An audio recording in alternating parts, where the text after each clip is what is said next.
Welcome back to Eatsy, where if we can make tomato egg noodles, then so can you. The history of tomato egg noodles is relatively recent, dating back to the mid-20th century.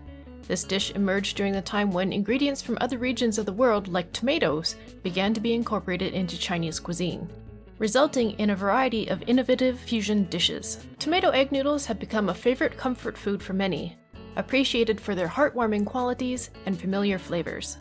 The dish's adaptability has also led to variations with added ingredients such as vegetables, meat, or seafood. It is usually served as a main course, and because of the simplicity of the preparation, it is popular amongst students. Alrighty, so if you don't want to make your own noodles, you can use some udon noodles like these ones here. But if you want to go through the whole dough making process with us, you're going to start with 600 grams or 21 ounces of flour in a bowl. To the flour, we're going to be adding 270 grams or 9.5 ounces of water. This is a 45% ratio of flour to water.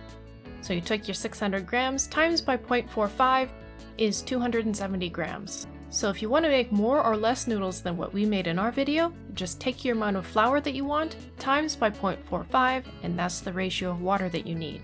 Knead all your flour and water together until it forms into a ball, then cover that ball and set it aside to let it rest. Ideally, your dough will be resting for at least half an hour, and during that time, we're going to prepare the rest of the dish. We're going to start by scrambling 5 eggs in a bowl.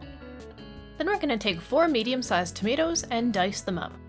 Set the tomatoes aside on a plate, and then we're going to dice up half a bell pepper. I use the term dice very loosely here. I mean quite large dices. You can use whatever color of bell pepper you want, we just happen to have a yellow one.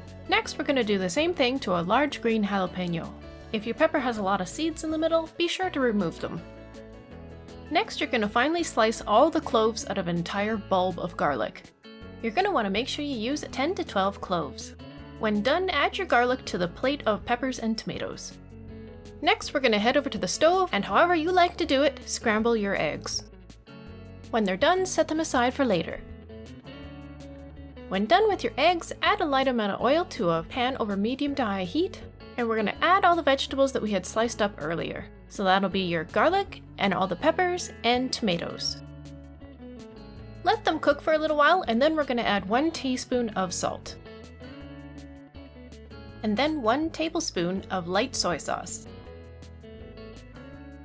Then we're going to add 1 cup or 230 milliliters of water. Mix the water in with your vegetables, and then you can throw your eggs in there. Not literally, of course, but you know what I mean. Keep stirring and chopping up your eggs until they're all in fine little pieces. Now we're going to head back to the dough. Prepare your arms for a workout because the dough has to get quite wide and thin. Make sure that your work surface is well floured and your rolling pin as well so that the dough doesn't stick to either surface. Auntie and Uncle have this crazy way of rolling out their noodles by wrapping the whole thing around this gargantuan rolling pin they have. They apply force to the dough by pushing down on the roll and then out to the edges as well. And this action spreads the dough out along the pin.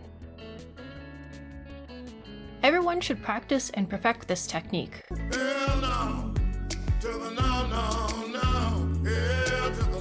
I'm just kidding. Instead, just hit the like and subscribe buttons and cut your dough ball into smaller pieces. So you'll essentially end up making many pie crusts that you'll turn into your noodles. You can see here, Auntie has made her dough about the same thickness as a pie crust, and now she's folding it back and forth accordion style. Then she starts at one end of the dough and cuts about a 1/4 inch slice off. Eventually you'll have a whole pile of long noodles. When you're done rolling, folding, and cutting your noodles, put them on a pan and then we can take them over to the stove.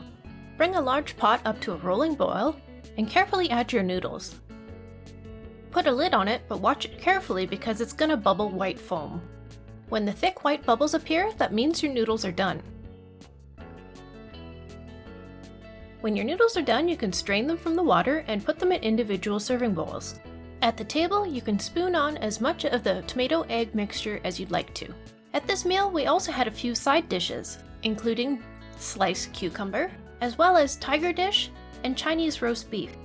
You can find the recipes for the tiger dish and Chinese roast beef in the video on our playlist of 5 Chinese side dishes. Please let us know down in the comments if this meal looks like something you'd like to try with your own family.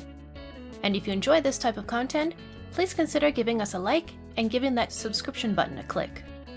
And as always, thank you so much for watching.